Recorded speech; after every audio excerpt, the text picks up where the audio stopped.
कार्यक्रम के पुण्यार्चक हैं स्वर्गीय श्री माणिकचंद जी बाजे एवं धर्म पत्नी श्रीमती मोहिनी देवी कुचामन सिटी अहमदाबाद की स्मृति में पुत्र एवं पुत्रवधू श्री पारस जैन बज, श्रीमती कुसुम जैन बज, श्री प्रतीक जैन, श्रीमती श्वेता जैन, पौत्री सनाया, पौत्र कयान, श्री पराग जैन, श्रीमती मेघा जैन, पौत्र आरव, रिद्यान एवं समस्त बज परिवार अहमदाबाद। स्वर्गीय श्री धीरज मल जी, भगवान दास जी कटारिया, स्वतंत्रता सेनानी एवं स्वर्गीय सौभाग्यवती गजराबाई धीरज मल जी कटारिया धर्मानुरागी की स्मृति में श्री अजित जी व सौभाग्यवती रेखा अजित कटारिया, सौभाग्यवती आरती, सौभाग्यवती भारती, सौभाग्यवती कल्याणी अहमदनगर निवासी, श्री अनिल जी, सौभाग्यवती पुष्पा अनिल कटारिया, शीतल व सौभाग्यवती दीप्ति, चिरंजीव हर्ष, चिरंजीव जिया, सुयोग व सौभाग्यवती स्वीटी, चिरंजीव यश अहमदनगर निवासी, श्री सुनील कुमार जी व सौभाग्यवती सविता सुनील कुमार कटारिया, सुमित व सौभाग्यवती रुचिता, कुमारी सिया गुड़िया, चिरंजीव नमित व सौभाग्यवती श्रुति पुणे निवासी, श्री नंद कुमार जी, सौभाग्यवती वर्षा नंद कुमार कटारिया, सौभाग्यवती नम्रता नीरज औरंगाबाद निवासी, फर्म नंद कुमार एजेंसीज पुणे अहमदनगर,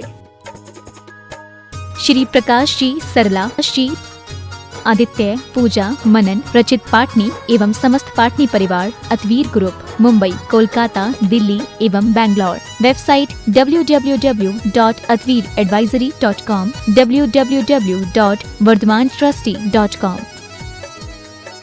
स्वर्गीय श्री निवास जी बड़जात्या जी की पुण्य स्मृति में उनके चेन्नई दिल्ली निवासी पुत्र पुत्रवधू श्रीमान राजकुमार, श्रीमती कमला देवी बड़जात्या, पौत्र पौत्रवधू श्रीमान ललित, श्रीमती नीलम, श्रीमान सुशील ब्रज, श्रीमान सुनील, श्रीमती ऋतु, श्रीमान अनिल हनी बड़जात्या एवं पौत्री दामाद सुला, श्रीमान प्रवीण, श्रीमान Ajay, Shrimati Sangeeta, Shriman Amit, Shrimati Sunita, firm Saraogi traders Chennai, SRS cargo logistics India private limited, Shri Shikhar Chand ji Vaid Jain Khandwa निवासी मीरा रोड मुंबई, श्रीमती सूरज वैद जैन, पुत्र एवं पुत्रवधू विकास जैन, सोनिया जैन, विजय जैन, अंशु जैन, पौत्र ऋषभ, ऋषान, पौत्री मिराया जैन एवं समस्त वैद परिवार, श्री चंदर सेन, विनोद कुमार जैन, रामपुर वाले, VKJ projects private limited Dehradun, श्रीमान अजीत, श्रीमती नीलम पाटनी मणिपुर इम्फाल, पुत्र पुत्रवधू श्रीमान अनिल, श्रीमती नीतिका, पौत्र महक मंत वेदिका गुवाहाटी, पुत्र पुत्रवधू श्रीमान अजय, श्रीमती निकिता, पौत्री टियारा हुनर दिल्ली, पुत्री Anu, Vineet, Disha, Nitya, firm AN steel,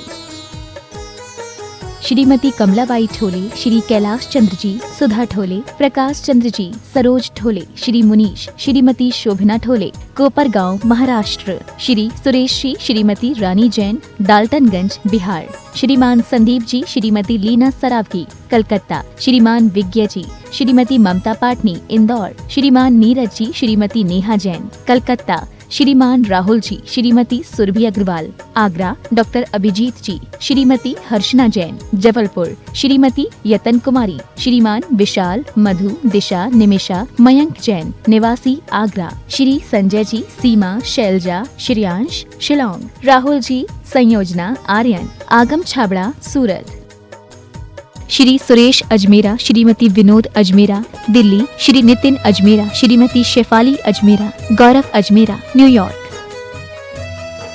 Shrimati Saroj, Shri Sunil, Ashika, Prateek Jain, Ankit एवं Khushboo Pataudi, firm Saroj roofing private limited Cochin.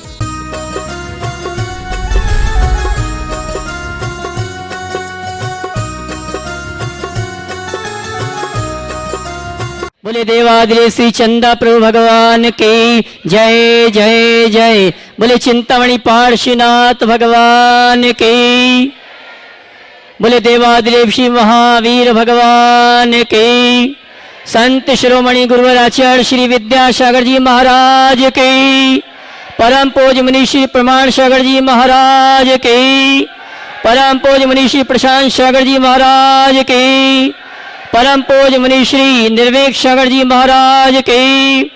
परम पूज्य मुनि श्री शीतल सागर जी महाराज की। ऐलक श्री निजानंद सागर जी महाराज की।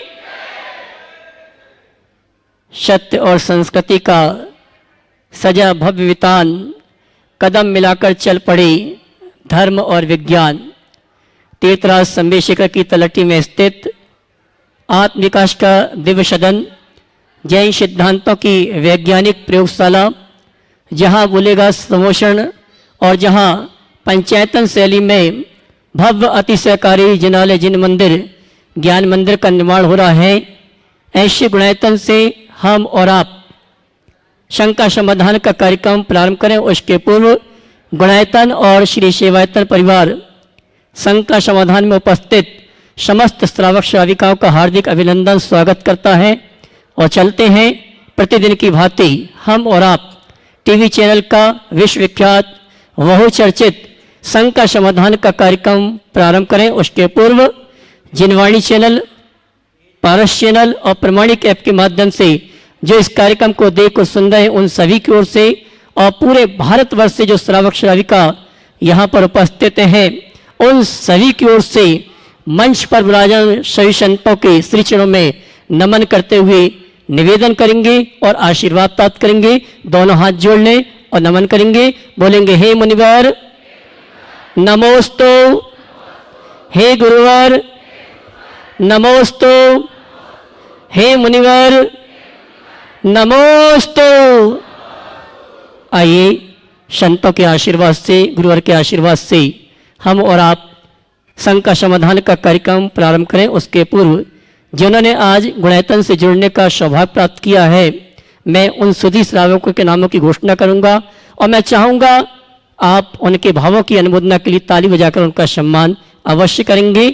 निर्माण निधि के रूप में गुणायतन से जुड़ने का जिन्होंने अवसर प्राप्त किया, श्रीमती कुसुम जी जैन भोपाल, श्रीमान अजित कुमार जी पाटिल कोल्हापुर, श्रीमती ज्योत्सना किशोर चंद जी गांधी नवी मुंबई, इन सभी के लिए जोरदार ताली बजाकर का सम्मान करें।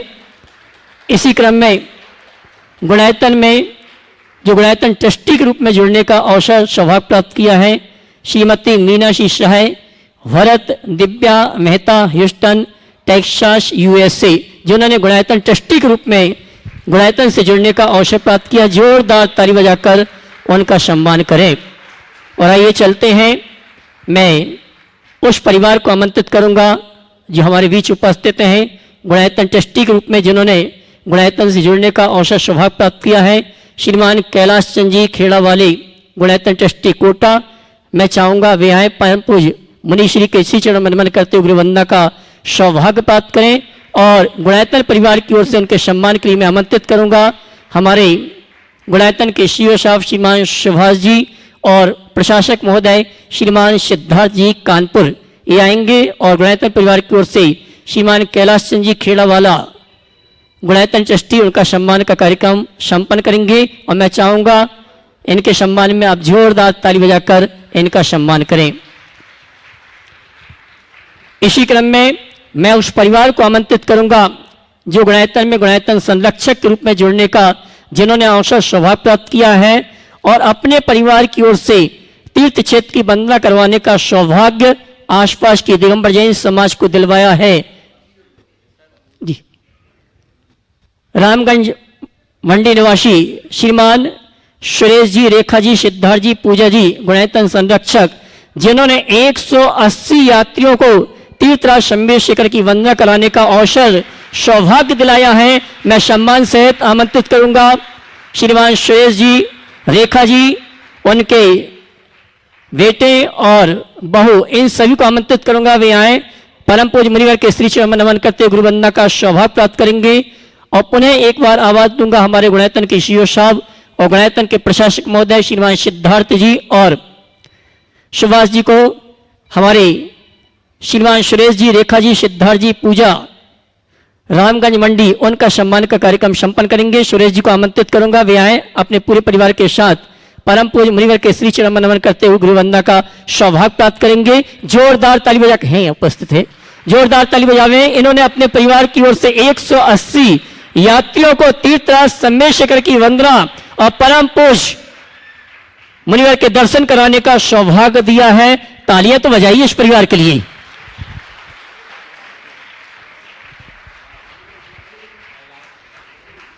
और श्रीमती रेखा जी और श्रीमती पूजा जी, उनके सम्मान के लिए मैं आमंत्रित करूंगा। श्रीमती पूनम जी वे आए और श्रीमती शोभा जी काशलीवाल, ये दोनों आएंगी। हमारे सम्मानी रामगंज मंडी परिवार के जो श्राविका हैं श्रीमती रेखा जी, पूजा जी, और इसी क्रम में प्रीति प्राची ये भी यहाँ पर आ जावे। परम पूज्य मुनिवर के श्री चरण मनवन करते हुए गुरु वंदना का सौभाग्य प्राप्त करेंगे।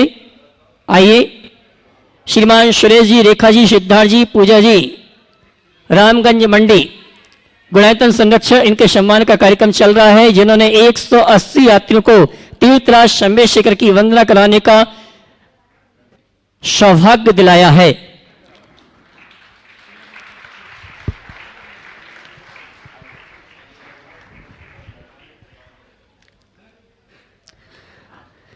और आइए चलते हैं हम और आप परम पूज्य मंच पर विराजित संतों के आशीर्वाद से, मुनिवर के आशीर्वाद से टीवी चैनल का विश्वविख्यात बहुचर्चित शंका समाधान का कार्यक्रम प्रारंभ करें।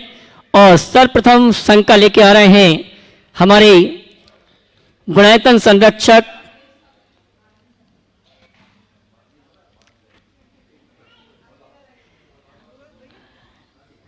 आइए प्रथम प्रश्न के लिए मैं आमंत्रित करूंगा।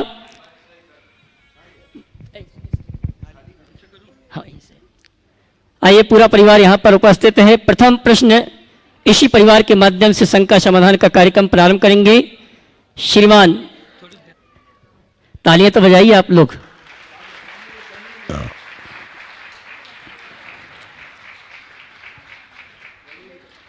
और आइए चलते हैं शंका समाधान का कार्यक्रम हम और आप प्रारंभ करें। प्रथम प्रश्न के लिए श्रीमती रेखा जैन बगुलिया अशोक नगर, उसके बाद तैयार रहेंगी श्रीमती किरण जी भारेल नागपुर। श्रीमती किरण जी भारेल नागपुर पहला प्रश्न, उसके बाद श्रीमान तेजमल जी वोराव राजस्थान। सभी मुनि राजों के चरणों में नमोस्तु। एक स्वामी महाराज जी, सभी को सादर जय जिनेन्द्र।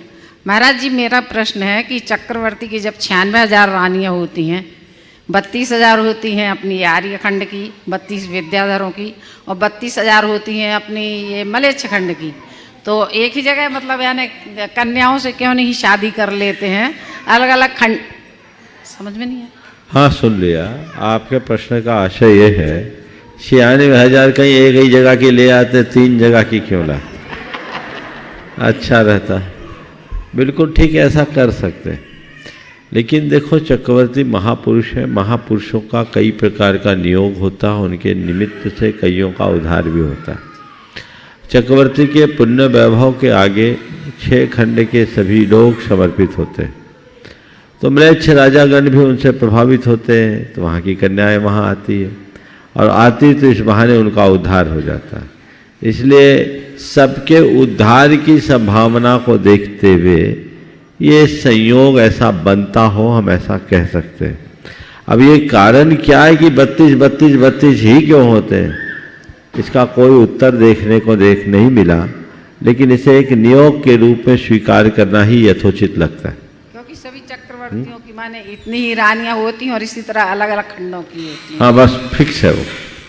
बोलिए। श्रीमान तेजमल जी वोराव राजस्थान, उसके बाद तैयार रहेंगे श्रीमान राजेश जी, मनोज जी इंदौर। पूरे यात्री संघ की ओर से गुरुदेव को सत्संग गुरुदेव को नमोस्तु नमोस्तु नमोस्तु। गुरुवर समता की खान है, गुरुवर समता की शान है।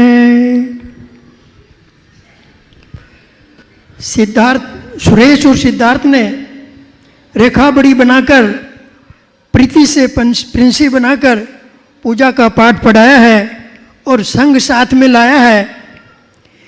इन्होंने पुण्य कमाया है, गुरुवर हमारा भाग्य जगाया है और गुरुदेव के दरबार में आकर दर्शन और आहार कराया है।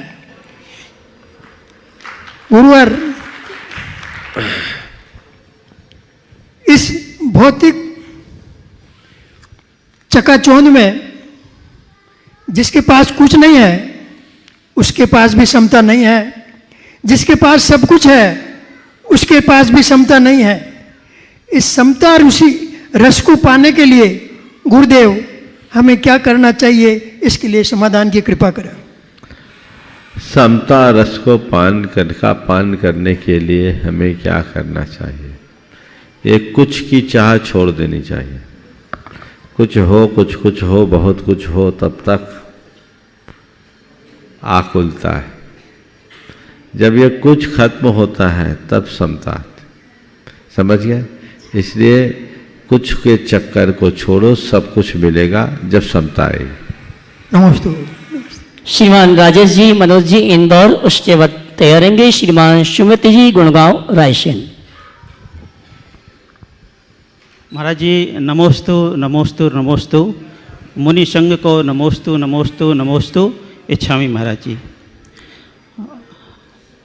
हाँ ठीक है, एक साथ महाराज जी मेरा प्रश्न ये है, मेरा प्रश्न रामायण काल से संबंधित है। रामायण काल में बहुत हमारे महापुरुष हुए हैं और जैन आगम के अनुसार उनमें से जैसे भगवान राम हैं, सुग्रीव हैं,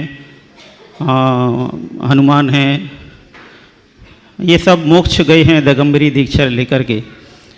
लेकिन जैसा कि देखने में आया है कि इन सब की मूर्ति प्रतिष्ठित करके जैन मंदिरों में नहीं मिलती हैं, लगभग ना के बराबर हैं ही नहीं। तो इस संबंध में मेरा प्रश्न ये है कि क्यों ना इस संबंध में समाज को चिंतन करना चाहिए, क्योंकि अगर ये नहीं करेंगे तो आगे वाली पीढ़ी इस चीज़ से वंचित रह जाएगी। ऐसा है, जैन परंपरा में पूजा आराधना का मूल उद्देश्य बंदे तद्गुण लब्धे, गुणों की उपलब्धि। हमारे यहाँ व्यक्ति की पूजा नहीं है, गुणों की पूजा है। इसलिए हम गुणों की पूजा करते हैं। हमारा मूल महामंत्र नमोकार है, उसमें अरहंत सिद्ध आचार्य उपाध्याय और साधु को नमन है, जो एक व्यक्ति नहीं, हमारी चेतना की अवस्थाएं। जैन धर्म में इस दृष्टि से हमारे मूल आराध्य के रूप में 24 तीर्थंकरों को मान्य किया गया और 24 तीर्थंकर भी समय समय पर हुए। हमारी पूरी परंपरा इन्हीं 24 तीर्थंकरों के साथ बंधी रही और इन तीर्थंकरों की आराधना में उन सब की आराधना समाहित हो जाती है जिन्होंने अपने भीतर जिनत्व को प्रकट किया। हम कोई भी नाम दें, जब तीर्थंकर की बात आती है तो सब हो जाते हैं। अनंत आत्माओं ने मोक्ष पाया। महापुरुषों की दृष्टि से देखा जाए तो अनेक महापुरुषों ने भी मोक्ष को प्राप्त किया, पर वो सब चीज़ें हमारे लिए बहुत महत्वपूर्ण नहीं है। हमारे लिए महत्वपूर्ण है कि हमें मोक्ष का मार्ग मिले और हम उस मार्ग में आगे बढ़े।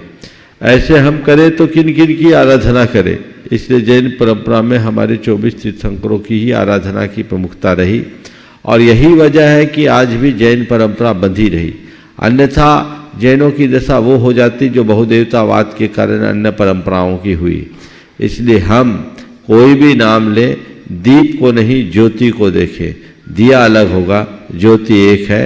चाहे हम भगवान महावीर की बात करें, चाहे भगवान ऋषभदेव की बात करें, चाहे हम श्री राम जैसे किसी महान आत्मा मोक्षगामी सत्पुरुष की बात करें, वे सब एक ही ज्योति है और हमें उसी ज्योति का अभिनंदन करना चाहिए। महाराज जी आने वाली पीढ़ी तो फिर आने वाली पीढ़ी इन्हीं में उनको सब देखेगी। समझ गए? चलिए श्रीमान नमस्ते सुमित महाराज जी। जी, नमस्ते। बोलिए, मेरा प्रश्न है, आपका भी प्रश्न है जी। गुरुवर के चरणों में त्रियोग पूर्वक सुमित नाम है। नमोस्तु नमोस्तु। सुमित नाम है तो मैं राजेश जैन इंदौर से। जिनको बुलाया पहले उनको दीजिए। श्रीमान सुमित जी गुड़गांव रायसेन, उसके बाद तैयार रहेंगे श्रीमान देव कुमार जी, ममता रानी जी, शास्त्री परिवार कटनी। नमोस्तु महाराज जी, नमोस्तु महाराज जी। मेरे प्रश्न ये है कि मेरा 2.5 साल का ये बच्चा है, तीसरी बार शिखर जी वंदना के लिए आया है और इसने 150 से अधिक तीर्थों की वंदना कर ली है, और पिछले वर्ष ही गिरनार जी, गोमटेश्वर, शिखर जी तीनों किए हैं। तो हम सब लोग बोलते हैं कि बच्चा पुण्यशाली है, तो इसके पुण्य से हम लोग वंदना कर रहे हैं या हमारे पुण्य से ये वंदना कर रहे हैं? कोई के पुण्य से कोई कर रहा है, वंदना हो रही है, इसका आनंद लो, इस गलित में क्यों लग रहे हो। पर ये पुण्य तो है निश्चित, उस बच्चे का भी पुण्य है कि उसे ऐसे संयोग मिले और ऐसे माँ बाप मिले जिसके कारण वह सारी वंदनाएं संपन्न कर रहा है। यदि ऐसा नहीं होता तो नहीं कर पाते। तो बच्चे के पुण्य से आपका भाव हो रहा है, ऐसा भी जोड़ने में कोई बाधा नहीं। चलिए। ओम। श्रीमान देव कुमार जी, ममता रानी जी, शास्त्री परिवार कटनी। उसके बाद तैयार रहेंगी श्रीमती मनोरमा जी, रामगंज मंडी। गुरुदेव के चरणों में शास्त्री परिवार का नमोस्तु। मेरी शंका है कि समाधि मरण करने के लिए ज्ञान सबसे ज़्यादा महत्वपूर्ण होता है या चारित्र की महत्ता होती है? गुरुवर, मेरी दुविधा है कि मेरे सामने कई विद्वानों की समाधि सही ढंग से नहीं हो पाई, कृपया मार्गदर्शन करें। बहुत अच्छा सवाल आपने किया है। समाधि धारण करने में ज्ञान की महत्ता अधिक होती है या चारित्र की? आपने बिल्कुल सही कहा है कि बहुत सारे विद्वानों की उत्तम समाधि नहीं हो पाई। अनुभव यही बताता है कि समाधि में ज्ञानी की अपेक्षा सरल परिणामी की जल्दी उद्धार होता है। ज़्यादातर जो ज्ञानी होते हैं उन्हें अपने ज्ञान का अभिमान हो जाता है, लेकिन जो त्यागी होते हैं, वैरागी होते हैं, उनके परिणाम अपेक्षाकृत निर्मल देखने को मिलते हैं। इसलिए हमें ज्ञान की चिंता करने की जगह भेद विज्ञान को पुष्ट करते हुए अपने लक्ष्य को प्रमुखता देना चाहिए। जहाँ तक विद्वानों के द्वारा समाधि की बात है, जिन विद्वानों ने केवल ज्ञान पाया, उन अपने साथ त्याग नहीं जोड़ा, उनके साथ वह सब कुछ घटा है जैसा आपने बोला। लेकिन जिन्होंने पूरे जीवन पर्यंत ज्ञान की आराधना के साथ चारित्र और चारित्र के आराधकों की आराधना की, उनका कल्याण हुआ। आपके पिताजी उसके एक अच्छे उदाहरण हैं, और उनकी कुंडलपुर में अच्छी समाधि हुई। और गुरु ज्ञान सागर जी महाराज इसके सर्वोत्कृष्ट उदाहरण है कि वो तो मुनि बन करके समाधि को प्राप्त किए। ज्ञान व्यर्थ नहीं है, लेकिन वैराग्य शून्य ज्ञान का कोई अर्थ नहीं। इसलिए हमें वैराग्य संपन्न होते हुए अपने जीवन का पथ प्रशस्त करना चाहिए और उस दिशा में आगे बढ़ने के लिए सतत उत्साहित रहना चाहिए। नमोस्तु। श्रीमती मनोरमा जी, रामगंज मंडी। उसके बाद तैयारेंगी बहन दीक्षा दीदी, कोतमा। नमोस्तु महाराज जी, नमोस्तु नमोस्तु। महाराज जी, मेरा प्रश्न है कि जैन धर्म के अनुसार मित्र की परिभाषा क्या है? जैन धर्म के अनुसार मित्र की परिभाषा क्या है? मित्र कौन है? एक अच्छा मित्र किसे कहे? जो हमें अहित से बचाए, जो हमें हित में लगाए, जो हमारे अच्छी बातों में साथ दे और जो बुरी बातों में हमारा हाथ पकड़ ले, उसे एक अच्छे मित्र के रूप में देखा जा सकता है। नमोस्तु महाराज जी, नमोस्तु नमोस्तु। बहन दीक्षा दीदी, कोतमा, सभी बहनों के साथ। उसके बाद तैयार रहेंगे गुणायतन संरक्षक श्रीमान सुरेश जी, रेखा जी, रामगंज मंडी। सभी महाराज के चरणों में बारंबार नमोस्तु नमोस्तु नमोस्तु। एलक महाराज जी को एक शामी एक शामी एक शामी। महाराज जी, मेरा प्रश्न यह है कि अपनी वस्तु का त्याग करना दान कहलाता है। हम लोग चौके पर जाते हैं और चौके वालों की वस्तु का दान देकर आ जाते हैं, तो वह दान कहलाएगा? कृतकारित अनुमोदन होता है। अगर चौके वाले की सम्मति से आप दान देते हैं तो आपको उसका लाभ मिलेगा, लेकिन अपना ही देना सबसे उत्तम है। पर अब इस उत्तर के बाद थोड़ी दुविधा खड़ी हो जाएगी। अगर ये कहा जाए कि अपना ही देना, तो अपना ही देना तो फिर जो आएंगे सब अपना आइटम लेके खड़े हो जाएंगे, तो पता लगा आपके आइटमों में इतना झगड़ा हो जाएगा कि साधु कुछ नहीं ले पाए। तो भावना उत्तम रखिए और परिस्थिति के अनुरूप अपना कार्य कीजिए। कृतकालित अनुमोदन बराबर होता है। नमोस्तु महाराज जी। गुणायतन संरक्षक श्रीमान सुरेश जी रेखा जी रामगंज मंडी, उसके बाद तैयार रहेंगे उनकी बेटा बहू श्रीमान सिद्धार्थ जी पूजा जी। बहुसागर के बीच बवर में, बहुसागर के बीच बवर में फंसी हुई है मेरी नाव, पाप रूप पानी से भरकर डूब रही है पूरी नाव, पाप रूप पानी से भरकर डूब रही है पूरी नाव। संयम रूपी डोर बांध कर, संयम रूपी डोर बांध कर जिसने खींचा अपनी ओर, ऐसे गुरु विद्या नाविक को मेरा बंधन नित कर जोड़, ऐसे गुरु विद्या नाविक को मेरा बंधन नित कर जोड़। महाराज जी संत शिरोमणि आचार्य गुरुवर विद्यासागर जी महाराज को ये नाविक कहकर क्यों पुकारते हैं? अरे भगवान को भी नाविक कहा जाता है। नाविक का मतलब क्या है? नाविक कोई छोटा कर्म नहीं है, जो हमें इस पार से उस पार पहुंचाए उसका नाम नाविक है। और फिर छोटे मोटे नदियों और नालों को पार कराने वाला नाविक छोटा हो सकता है, पर जो हमें भव सागर से पार लगाने वाले नाविक हैं, वे न केवल नाविक है, उन्हें तारनहार भी कहा जाता है। समझ गए? इसलिए ये भारत की एक विशेषता है, जहां कोई भी काम छोटा नहीं माना जाता, और छोटा काम करने वाला व्यक्ति भी महान बन सकता है।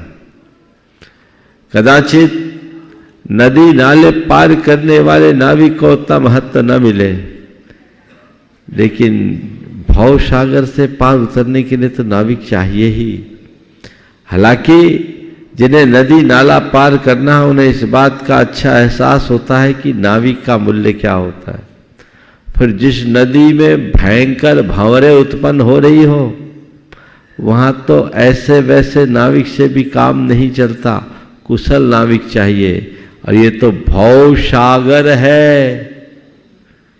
इस भव सागर में तो सुनामी भी उठ सकती है। उस उफनते हुए सागर में भी जो हमारी इस नाव को कुशलता पूर्वक पार लगा दे, उससे बड़ा तारनहार कौन हो सकता है? और वह सद्गुरु ही हो सकता है। जो गुरुदेव के संदर्भ में बात कही गई 100% सही है, पर दुर्भाग्य तो उनका है जो नाविक और नाव का सानिध्य होने के बाद भी उस पर सवार होने में संकोच कर रहे हैं। नाव खड़ी है, नाविक तैयार है, जगह भी खाली है, पर पता नहीं कौन से मुहूर्त का इंतजार है। सवार हो जाओ और इस पार से उस पार की ओर बढ़ जाओ, जिससे जीवन का उद्धार हो सके। श्रीमान सिद्धार्थ जी पूजा जी रामगंज मंडी, उसके बाद तैयार रहेंगे श्रीमती रानी जैन अशोक नगर। ओ नहीं है, हाँ अशोक नगर। नमस्ते महाराज जी। महाराज जी जो आहार संबंधी कुछ दोष बताए हैं, 46 जो दोष बताए हैं, तो उसमें कई बार जैसे गरम गरम अगर रोटी उतरती हुई मैं अगर किसी साधु को देता हूँ, तो उसमें दोष सिर्फ मुझे ही लगेगा या जो देख रहा है उसको भी लगेगा? उसमें कृतकारित अनुमोदना लगेगी या कैसे होगा? देखिए, श्रावक को विवेक पूर्वक कार्य करना चाहिए। जो शास्त्र की विधि है और व्यवस्था वही देना चाहिए। किसी भी स्थिति में ऐसा कार्य नहीं करना चाहिए जिसमें सदोष हो। ऐसा देने वाले को भी करना चाहिए, साधु को तो कुछ पता चलता नहीं। तो इस श्रावकों का अपना विवेक है, और यदि ऐसा कुछ होता है तो उन्हें संकेत करके समझा देना चाहिए कि ऐसा कृत्य न करें। नमोस्तु महाराज। श्रीमती रानी जैन अशोकनगर, उसके बाद तैयार रहेंगी श्रीमती सुधा पटवारी विजुअलिया पारसनाथ। समस्त गुरुवरों के चरणों में बारंबार नमोस्तु नमोस्तु नमोस्तु।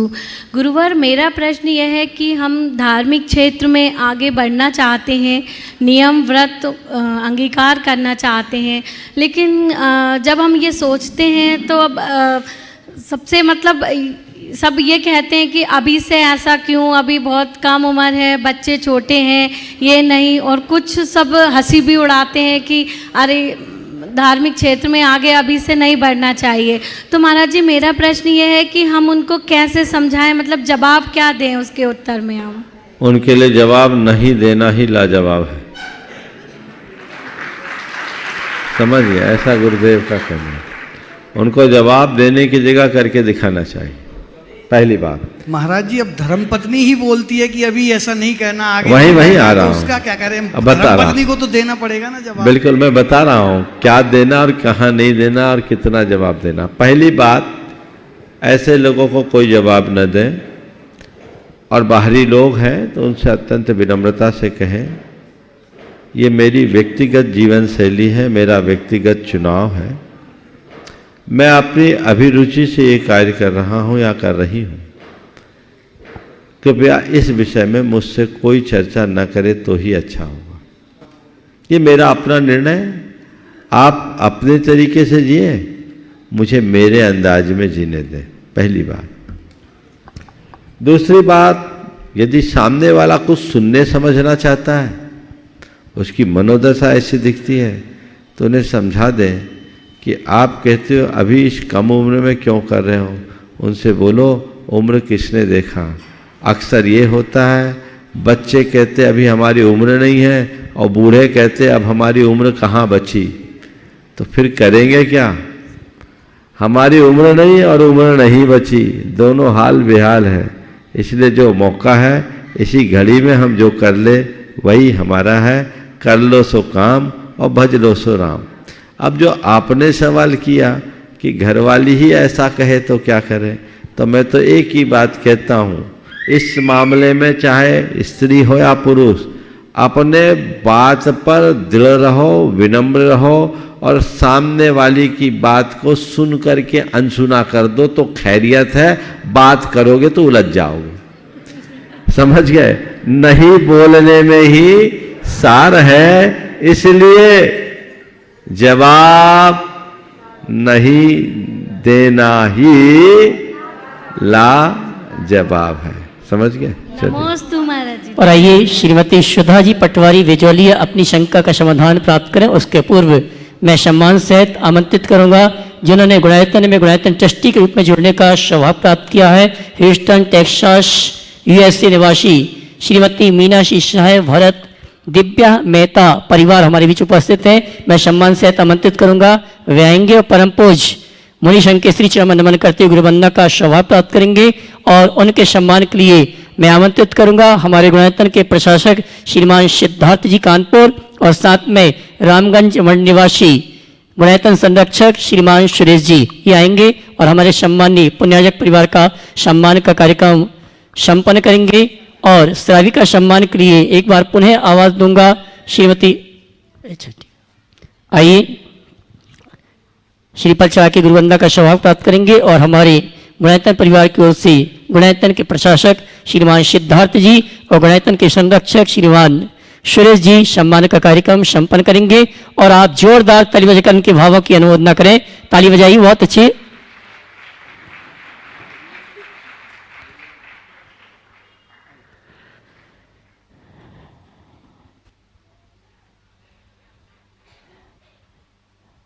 शंका समाधान के अगले प्रश्न के लिए तैयार रहेंगी श्रीमती सुधा जी पटवारी विजुअलिया, और इसी क्रम में अगले प्रश्न के लिए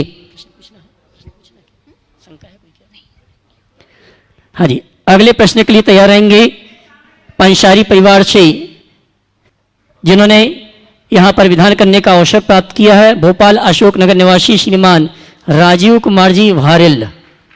हाँ जी सुधा जी। पूज्य गुरुवर के चरणों में पूरे पटवारी परिवार की ओर से कोटि कोटि नमन।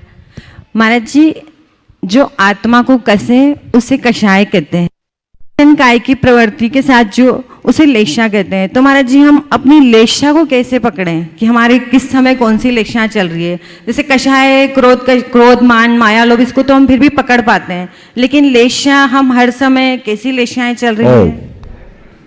देखिए, आपका सवाल बहुत अच्छा है। हम अपने अंदर की कषायों को और लेशा को कैसे समझें? कषाय से तो लगभग सभी परिचित है। लेशा ये जैन दर्शन का एक विशिष्ट पारिभाषिक शब्द है और इससे बहुत थोड़े लोगों का परिचय है। लेशा को अगर हम बोलचाल की भाषा में कहें तो ये हमारे प्रवृत्तियों का एक रंग है। कषाय एक वृत्ति है और लेशा उस वृत्ति से प्रेरित प्रवृत्ति है। कषाय हमारे अंदर के आवेग और संवेग के रूप में प्रकट होती है, जबकि लेशा के लिए कहा गया कषायोदयानुरंजित योग प्रवृत्ति लेशा। योग अर्थात हमारी एक्टिविटीज, हमारी प्रवृत्तियां। तो हम जो भी कृत्य करते उनके मूल में हमारे अंदर के आवेग संवेग तो होते हैं, पर उनका प्रकट रूप हमारी प्रवृत्तियों में होता है, जो लेशा के रूप में प्रकट होता है।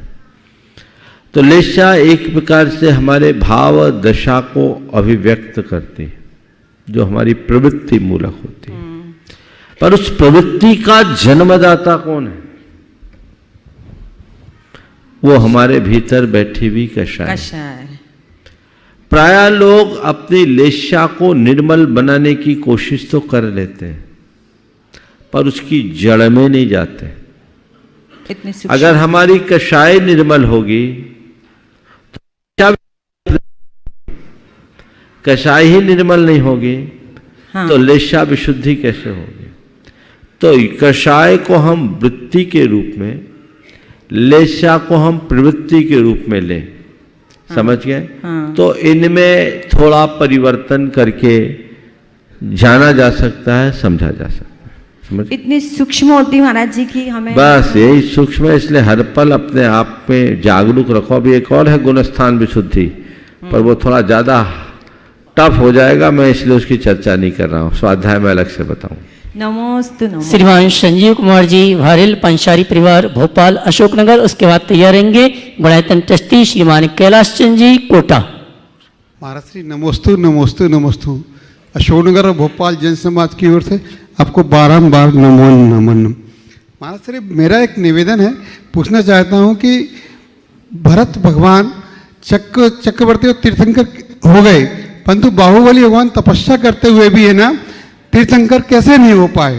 पहला क्वेश्चन मेरा ये है। दूसरा क्वेश्चन ये है महाराज जी, आजकल बच्चे है ना पढ़ाई में इतने तनाव में रहते हैं कि परिणाम तक नहीं पहुंच पाते, और बाद में है ना पढ़ाई नहीं कर पाते तो या तो छोड़ देते हैं या फिर आत्महत्या कर लेते हैं। तो इसके में समझ मतलब कि बीच में छोड़ना में भलाई है, या उनको किस तरह से समझाया जाए कि नहीं बेटा ये इस प्रकार से उसका परिणाम निकल। देखिए, पहले तो आपसे कहूँगा थोड़ा सा शास्त्रों को ठीक रीति से पढ़िए और कुछ अच्छी जानकारी जैन परंपरा के प्रति जगाइए, ताकि कोई भी ऐसी दुविधा ना हो तो अच्छा होगा। आपने कहा भरत भगवान चक्रवर्ती होने के साथ साथ तीर्थंकर हो गए, और बाहुबली कामदेव तो हुए पर तीर्थंकर नहीं बन पाए। थोड़ी अपनी धारणा को बदल दें। भरत चक्रवर्ती ही थे, और वो चक्रवर्ती पर मुनि बने और केवल ज्ञान पाकर मोक्ष गए। बाहुबली कामदेव थे, कामदेव होने के बाद उन्होंने सर्वस्व का त्याग किया। 1 वर्ष की कठोर तपस्या के बाद उन्हें केवल ज्ञान हुआ और वे भी मोक्ष गए। ये चक्रवर्ती ही थे, कामदेव ही थे, ये तीर्थंकर नहीं थे। तीर्थंकर तो भगवान ऋषभ देव थे, और ये बात गांठ में बांध लीजिए। प्रत्येक काल चक्र में तीर्थंकर कुल 24 ही होते हैं। कितने होते हैं? तो कहाँ दिमाग लगा लिए? 25वां कितना खतरनाक है आपको पता नहीं? ये कहाँ से आ गया? इसलिए उधर तो ध्यान ही नहीं जाना चाहिए। मुझे उम्मीद है धारणा आप सुधार लेंगे। अब जो आपने बच्चों से संदर्भित सवाल किया है कि बच्चों के ऊपर पढ़ाई का प्रेशर कितना उचित, मैं कहता हूँ बिल्कुल अनुचित है। और वर्तमान की ये जो शिक्षा नीति है ये बहुत ही गंभीर स्तर पर विचारणीय है। कल अभी महाराज श्री ने मुझे बताया कि जापान में 5 साल के पहले बच्चों को स्कूल नहीं भेजा जाता, घर में उसको खिलने और खेलने का मौका दिया जाता है। आजकल तो बच्चा बोलना शुरू नहीं करता, उसके पीठ पर बैग का बोझ आ जाता है। शुरू से एक प्रतियोगिता की मानसिकता, और लक्ष्य इसके पीछे एक ही मकसद है कि एक अदद नौकरी उसको मिल जाए। तो वो जो दबाव है, वो दबाव बच्चों को इस तरीके से हैरान परेशान कर देते।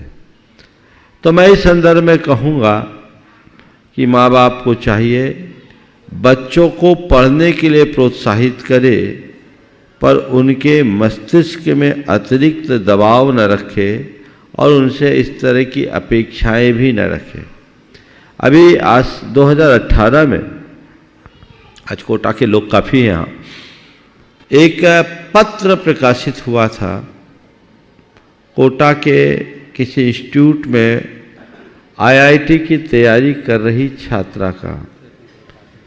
हाँ, कृति त्रिपाठी, वो उसका सुसाइड नोट था जिसे उन्होंने भारत सरकार के प्रधानमंत्री को लिखा और सरकार इस नीति पर पुनर्विचार करे। शायद आप लोगों ने भी इसे सुना होगा। इस आशय की बात थी जो पूरे दुनिया के लोगों की आंखें खोलने वाली थी। काश हम इन सब बातों से सीख लें, लेकिन लोग उनको नज़रअंदाज कर देते हैं। अपने बच्चों को पहले से भेजना है। वह जो प्रवृत्ति है वो बहुत भयावह है, और इस तरह की मनोदशा से जब तक हम बाहर नहीं निकले रास्ता प्रशस्त नहीं होगा। गणित ट्रस्टी श्रीमान कैलाश चंद जी, कोटा। ओ महाराज श्री के चरणों में त्रिवार नमोस्तु नमोस्तु नमोस्तु। सिद्धांत रत्न गणनी आरिका 105 विशुद्धमती माता जी सत्संग की तरफ से भी आपके चरणों में त्रिवार नमोस्तु नमोस्तु नमोस्तु। महाराज श्री, मुझे बड़ा गर्व होता है कि मैं गुणायतन से जुड़ा हूँ।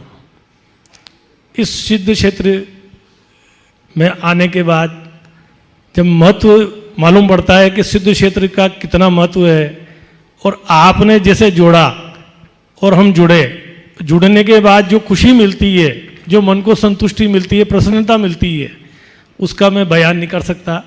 और हमेशा ही आपका शुक्रिया अदा करूँगा कि आपने हमें जोड़ा और आगे भी किसी न किसी रूप में जोड़ते रहें।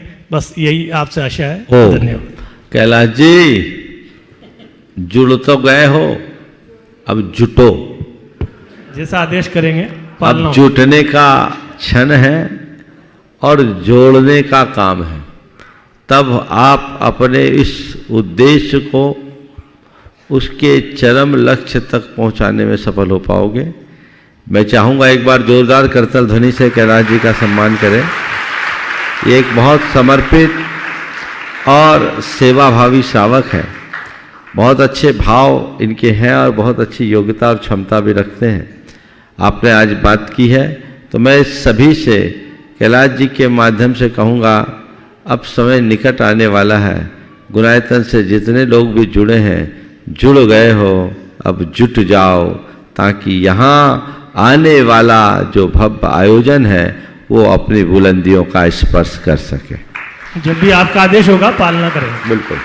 और आइए चलते हैं टीवी चैनल के बहुचर्चित विश्व विख्यात संकर समाधान के कार्यक्रम में उपस्थित श्रावक श्राविकाओं की ओर से निवेदन करेंगे मंच पर विराजित संतों की शंकाओं के माध्यम से। सर्वप्रथम मैं निवेदन करूंगा अलग श्री निजानंद सागर जी महाराज से। एक प्रश्न के लिए चार नहीं। संसार में 4 प्रकार के लोग पाए जाते हैं। पहले प्रकार के ऐसे हैं जो अंधकार से अंधकार की ओर जाते हैं। पूर्व पाप कर्म को उदय से ऐसे कुल में जन्म लेते हैं जहाँ अच्छे संस्कार नहीं रहते हैं। बुरे संस्कार, बुरी संगति, बुरे आदतों के कारण वह दुर्गति में जाने की तैयारी करते हैं। दूसरे प्रकार के लोग ऐसे होते हैं जो अंधकार से प्रकाश की ओर जाते हैं। भले ही पाप कर्म को उदय से निम्न गति में निम्न कुल में जन्म लिया हो, परंतु अपने जीवन में अच्छे संस्कार, अच्छी आदतों से अपने जीवन में प्रकाश फैलाते हैं और समाज में प्रकाश फैलाते हैं और उच्च गति में जाने की तैयारी करते हैं। तीसरे प्रकार के लोग वो भी होते हैं जो प्रकाश से अंधकार की ओर जाते हैं। पूर्व पुण्य उदय से भले ही उत्तम कुल मिला है, जैन धर्म मिल गया, परंतु गलत संगति, गलत आदतों के कारण वह अपने जीवन में अंधकार फैलाते हैं और दुर्गति में जाने की तैयारी करते हैं। और चौथे प्रकार के लोग ऐसे होते हैं जो प्रकाश से प्रकाश की ओर जाते हैं। मंच पर विराजमान मुनिराज ऐसे ही हैं जो अपने जीवन में जिन्होंने अहिंसा धर्म का, रत्नत्रय धर्म का प्रकाश फैलाया और पूरे देश में, समाज में और विदेश में भी धर्म का प्रकाश फैला रहे हैं। ऐसे मुनियों को नमोस्तु कहते हुए आज एक प्रश्न है। हम तो 4 का सोच के आए थे।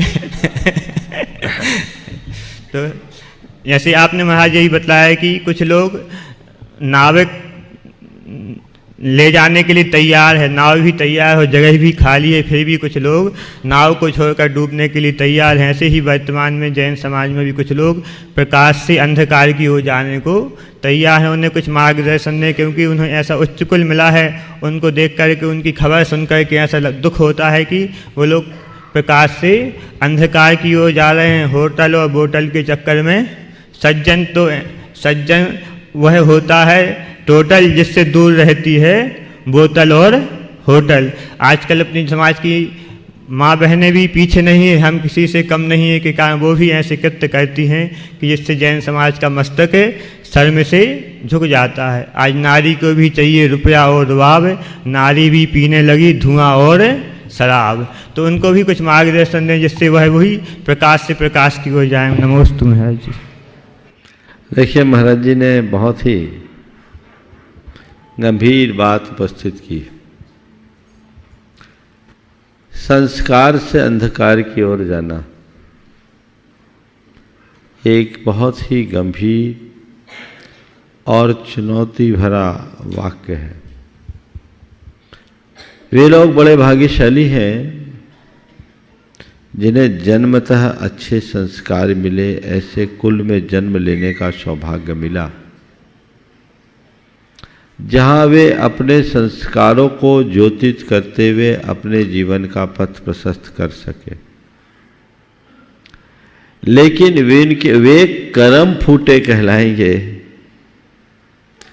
जिन्हें सारे अच्छे अवसर मिले पर वे उसका सदुपयोग नहीं कर सके। हमें चाहिए कि हम अपने संस्कारों को सुरक्षित रखें, संस्कारों की वृद्धि करें, अति उत्तम है, पर कदाचित ऐसा संभव न हो तो कम से कम उनकी क्षति तो न करें। अपने मौज शौक के नाम पर अगर इस तरह का कोई कृत्य किया जाता है तो इससे अधिक घृणास्पद और लज्जास्पद कृत्य और कोई नहीं होगा। पर विडंबना है कि आधुनिकता के नाम पर आज वह सब कुछ होने लगा है जो नहीं होना चाहिए। मैं तो एक ही बात जानता हूं, मर्यादा में ही हमारी सुरक्षा है। जो जो मर्यादा का उल्लंघन करते उनका पतन होता है। सीता ने लक्ष्मण रेखा का उल्लंघन किया, हर ली गई। आज भी समाज अपनी लक्ष्मण रेखा का उल्लंघन कर रही है, परिणाम भयावह होगा। समाज नहीं रह पाएगा। यहाँ की शांति की सीता को ये दुराचारी रावण कब हर ले कोई पता नहीं। इसलिए अपनी सुरक्षा हमें चाहिए, तो हम ऐसे मौज शौक से बचें और उस तरह की प्रवृत्तियों से बाज आएं जो हमारे जीवन को भीतर से खोखला करती है और जिससे हमारा जीवन कलंकित होता है। इससे अपने आप को बचाएं। और आइए आप सभी की ओर से नमन करते हुए निवेदन करूंगा परम पूज्य मुनिवर शीतल सागर जी महाराज जी से। ओम नमः सिद्धेभ्यो। आचार्य श्री विद्यासागर महाराज जी ने एक प्रक्रम मिशन लिया उनने, जिसका नाम है शांति धारा। ये गिर गौशाला दुग्ध योजना। तो इसमें हम समाधान ये चाहते हैं कि लोगों को भी इसके बारे में जानकारी नहीं, इसका महत्व क्या है, क्या औचित्य है इसका, और गुरुजी को क्या आवश्यकता पड़ी ये खोलने की। ये बहुत अच्छा सवाल महाराज श्री ने कहा। धौला में एक सूक्त आया, या श्री सा गौ। इस धरती पर जो भी संपदा है वो गाय में। गाय ये धौला का सूक्त है और गाय को संपूर्ण सृष्टि का प्रतीक माना जाता है। गौ का अर्थ पृथ्वी भी होता है। भारत में गौ सेवा की प्रणाली बहुत प्राचीन है, परिपाटी चली आ रही है। वर्तमान में गोवंश बहुत संकट में है, उनका संरक्षण संवर्धन भी बहुत आवश्यक और अपेक्षित है। इसके साथ साथ जो लोग गोपालन कर रहे हैं वे भी गोपालन में अनेक प्रकार की क्रूरताएं अपनाने लगे। उनकी क्रूरता के कारण आज पंचगव्य कई जगह ऐसा हो गया है कि वो भोग के योग्य नहीं। गुरुदेव का ध्यान इस तरफ गया और उनको संरक्षण देकर हमारे अहिंसा धर्म की प्रणाली सुरक्षित रहे, ये भाव उन्होंने कभी व्यक्त किया और उनके उसी भाव को साकार करने के लिए एक उपक्रम उपस्थित हुआ जिसका नाम है शांति धारा।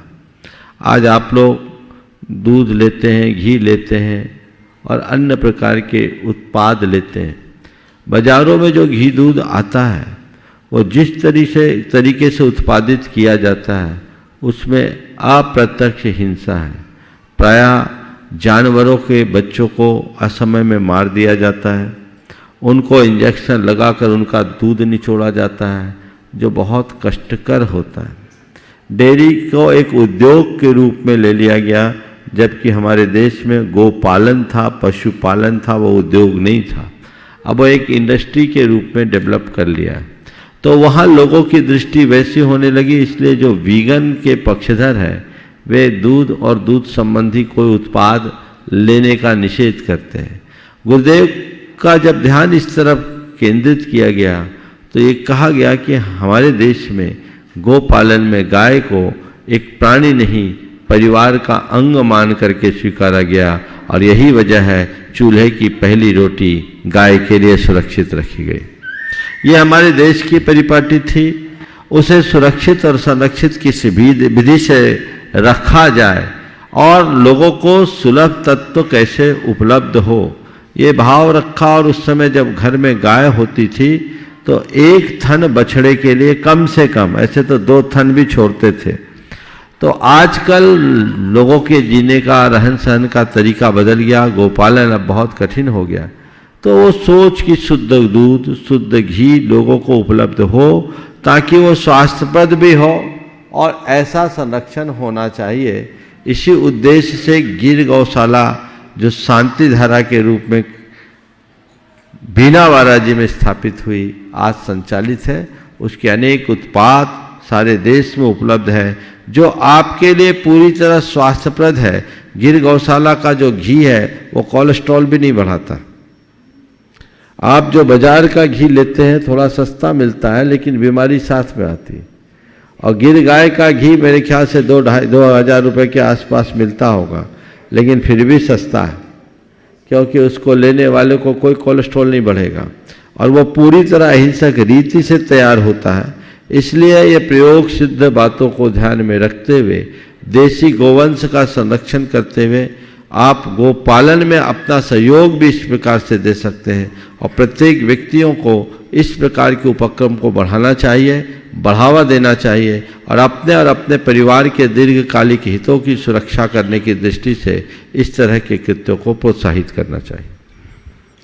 और साधु संतों के लिए भी मैं कहूँ, तुम तो अपने लिए 100 उपाय कर सकते हो, पर साधु संतों की सेवा भैया वृत्ति करना चाहो तो उन्हें वही आहार दो जो पूरी तरह शुद्ध हो, जो पूरी मर्यादा का हो, भिगोना का हो, तो आप उनको घी दो, और पूरी तरह शुद्ध दूध उपलब्ध हो तो दो, नहीं तो बिना दूध और बिना घी करके आप उन्हें रूखी रोटी खिला सकते हैं। वो साधु के लिए ज़्यादा अच्छा है, पर ऐसा खिलाओ जो उनके स्वास्थ्य के अनुकूल नहीं है, वो कतई उचित नहीं है। और आप सभी की ओर से नमन करते हुए निवेदन है परम पूज्य मुनिवर श्री निर्वेक सागर जी से। प्रायः जब श्रावक धन का अर्जन करता है तो उसका धन के अर्जन का उद्देश्य क्या होना चाहिए? सो जो धर्म से जुड़े हुए श्रावक हैं वे ऐसी भावना रखते हैं कि हे प्रभु, हमारे पास इतनी सुख संपत्ति धन हो कि हम बहुत अच्छा मंदिर बना सकें, प्रतिष्ठा करा सकें, विधान करा सकें, साधु की सेवा कर सकें, और इस उद्देश्य को लेके वो धन का अर्जन करते हैं और ये एक प्रकार से अच्छा भी माना जाता है। किंतु पूज्यपाद स्वामी ने स्टोपदेश में कहा है, त्यागाय श्रेयसे वित्ता मवित्ता संचिनोति स्वशरीरम सपंकेन स्नास्यामीति विलिम्पति। अर्थात जो धनवान नहीं है वह इस उद्देश्य को लेके धन कमाता है कि त्याग करना श्रेष्ठ है। सुरों ने कहा जैसे पैरों में कीचड़ लगा रहा है और कह रहा है मैं इसे धोऊंगा। तो वास्तव में इस श्लोक और वह दान की भावना दोनों में क्या विशेष अंतर है, क्या होना चाहिए, कुछ समझ में नहीं आ पाता। देखिए, बहुत अच्छा सवाल महाराज जी ने किया है। देखिए, सबसे पहले गृहस्थों के धनोपार्जन के उद्देश्य को हमें समझना चाहिए। जीवन के निर्वाह के लिए जीविका है और जीविका के लिए धनोपार्जन की आवश्यकता है, और उसके लिए हमारे देश की संस्कृति रही है। इस दोहे में स्पष्ट हो जाता है, साईं इतना दीजिए जामे कुटुंब समाए, और मैं भी भूखा ना रहूं, साधु भी भूखा जाए, साधु भी ना भूखा जाए। ये इसमें पूरा आदर्श है। मुझे जितने अपने जीवन की आवश्यकताओं की पूर्ति के लिए अपेक्षित है उतना धन मेरे पास आए और मैं अपनी ज़रूरतों का और ज़रूरतमंदों की पूर्ति कर सकूं, ये लक्ष्य होना चाहिए। अब रहा सवाल धन अर्जित करने के उपरांत अपने जीवन में और क्या अपेक्षा रखें। मंदिर आदि के निर्माण और अन्य परमार्थिक कार्यों में उत्साहित रहने की भावना भी एक सद्गृहस्थ के अंदर होनी ही चाहिए, क्योंकि धन कमाकर जीवन को धन्य बनाने का एक ही उपाय है, धन का सद्व्यय। जो धन को कमा कर रखते हैं वो यहीं छोड़ कर चले जाते हैं, लेकिन जो धन कमा कर अच्छे कार्य में लगाते हैं वो बहुत कुछ जोड़ कर जाते हैं। अपने जीवन में स्थायी निधि जोड़ते हैं जो जीवन को धन्य करता है। इसलिए धन कमाओ तो कमाओ मत, कमा कर बचाओ और बचा कर लगाओ। ये तो उनके लिए है जो कमा रहे हैं। कमाया है तो लगाना सीखो, नहीं तो एक दिन गंवा दोगे, धन भी गंवाओगे, जीवन भी गंवाओगे, कोई अर्थ नहीं है। लेकिन जब हम उससे ऊपर की बात करते हैं तो दो बातें हैं, एक है दान और दूसरा है त्याग। दान से ऊंचा त्याग होता है, दान अंश का होता है, त्याग सर्वस्व का होता है। अगर तुम्हारे पास मौका आए तो तुम त्याग को वरीयता देना। तुम्हारा ध्यान त्याग पर प्रमुखता से होना चाहिए, दान पर नहीं, क्योंकि दानी की प्रशंसा होगी, त्यागी की पूजा होगी। त्याग करना तो एक झटके में त्याग कर दो ना। अरे भाई, अभी नहाना, इस भाव से पैर में कीचड़ लगाने की अपेक्षा कीचड़ में पैर डालो ही मत, ताकि नहाने की झंझट ही ना हो। इसलिए त्यागी को स्थान ऊंचा दिया गया है और उसे उसी संदर्भ में लिया गया है। इस प्रकार आज के सत्र को परम पूज्य गुरुदेव के चरणों में नमन अर्पित करते हुए यहीं पर विराम। बोलिए परम पूज्य आचार्य गुरुवर श्री विद्यासागर जी। जय जय जय। बोले परम पूज्य मुनिषी प्रमाण सागर जी, प्रशांत सागर जी, निर्वेक सागर जी, शीतल सागर जी महाराज की।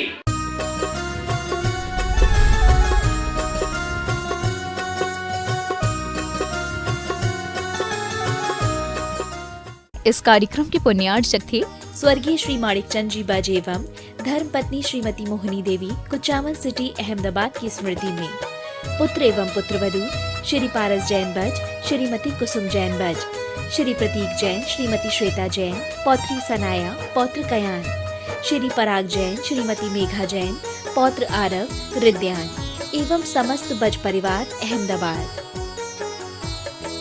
स्वर्गीय श्री धीरज मल जी, भगवान दास जी कटारिया, स्वतंत्रता सेनानी एवं स्वर्गीय सौभाग्यवती गजराबाई धीरज मल जी कटारिया, धर्मानुरागी की स्मृति में श्री अजित जी व सौभाग्यवती रेखा अजित कटारिया, सौभाग्यवती आरती, सौभाग्यवती भारती, सौभाग्यवती कल्याणी, अहमदनगर निवासी, श्री अनिल जी, सौभाग्यवती पुष्पा अनिल कटारिया, शीतल व सौभाग्यवती दीप्ति, चिरंजीव हर्ष, चिरंजीव जिया, सुयोग व सौभाग्यवती स्वीटी, चिरंजीव यश, अहमदनगर निवासी, श्री सुनील कुमार जी व सौभाग्यवती सविता सुनील कुमार कटारिया, सुमित व सौभाग्यवती रुचिता, कुमारी सिया गुड़िया, चिरंजीव नमित व सौभाग्यवती श्रुति, पुणे निवासी, श्री नंद कुमार जी, सौभाग्यवती वर्षा नंद कुमार कटारिया, सौभाग्यवती नम्रता नीरज, औरंगाबाद निवासी, फर्म नंद कुमार एजेंसीज, पुणे, अहमदनगर। श्री प्रकाश जी, सरला जी, आदित्य, पूजा, मनन, रचित पाटनी एवं समस्त पाटनी परिवार, अतवीर ग्रुप, मुंबई, कोलकाता, दिल्ली एवं बैंगलोर। Website www.atveeradvisory.com, www.vardhamantrusty.com। स्वर्गीय श्री निवास जी बड़जात्या जी की पुण्य स्मृति में उनके चेन्नई, दिल्ली निवासी पुत्र पुत्रवधू श्रीमान राजकुमार, श्रीमती कमला देवी बड़जात्या, पौत्र पौत्रवधू श्रीमान ललित, श्रीमती नीलम, श्रीमान सुशील ब्रज, श्रीमान सुनील, श्रीमती ऋतु, श्रीमान अनिल हनी बड़जात्या एवं पौत्री दमाद सुला, श्रीमान प्रवीण, श्रीमान Ajay, Shrimati Sangeeta, Shriman Amit, Shrimati Sunita, firm Saraogi traders, Chennai, SRS cargo logistics India private limited. Shri Shikhar Chand ji Vaid, Jain, Khandwa निवासी, मीरा रोड, मुंबई, श्रीमती सूरज वैद, जैन, पुत्र एवं पुत्रवधू विकास जैन, सोनिया जैन, विजय जैन, अंशु जैन, पौत्र ऋषभ, ऋषान, पौत्री मिराया जैन एवं समस्त वैद परिवार। श्री चंदर सेन, विनोद कुमार जैन, रामपुर वाले, VKJ projects private limited, Dehradun. श्रीमान अजीत, श्रीमती नीलम पाटनी, मणिपुर, इम्फाल, पुत्र पुत्रवधू श्रीमान अनिल, श्रीमती नीतिका, पौत्र महक मंत, वेदिका, गुवाहाटी, पुत्र पुत्रवधू श्रीमान अजय, श्रीमती निकिता, पौत्री टियारा, हुनर, दिल्ली, पुत्री Anu, Vineet, Disha, Nitya, firm AN steel. Shrimati Kamlabai Thole, Shri Kailash Chandra ji, Sudha Thole, Prakash Chandra ji, Saroj Thole, Shri Munish, Shrimati Shobhana Thole, Kopargaon, Maharashtra, Shri Suresh ji, Shrimati Rani Jain, Daltonganj, Bihar, Shriman Sandeep जी, श्रीमती लीना सरावगी, कलकत्ता, श्रीमान विज्ञ जी, श्रीमती ममता पाटनी, इंदौर, श्रीमान नीरज जी, श्रीमती नेहा जैन, कलकत्ता, श्रीमान राहुल जी, श्रीमती सुरभि अग्रवाल, आगरा, डॉक्टर अभिजीत जी, श्रीमती हर्षना जैन, जबलपुर, श्रीमती यतन कुमारी, श्रीमान विशाल, मधु, दिशा, निमिषा, मयंक जैन, निवासी आगरा, श्री संजय जी, सीमा, शैलजा, श्रेयांश, शिलोंग, राहुल जी, संयोजना, आर्यन, आगम छाबड़ा, सूरत, श्री सुरेश अजमेरा, श्रीमती विनोद अजमेरा, दिल्ली, श्री नितिन अजमेरा, श्रीमती शेफाली अजमेरा, गौरव अजमेरा, न्यूयॉर्क, श्रीमती सरोज, श्री सुनील, आशिका, प्रतीक जैन, अंकित एवं Khushboo Pataudi, firm Saroj roofing private limited, Cochin.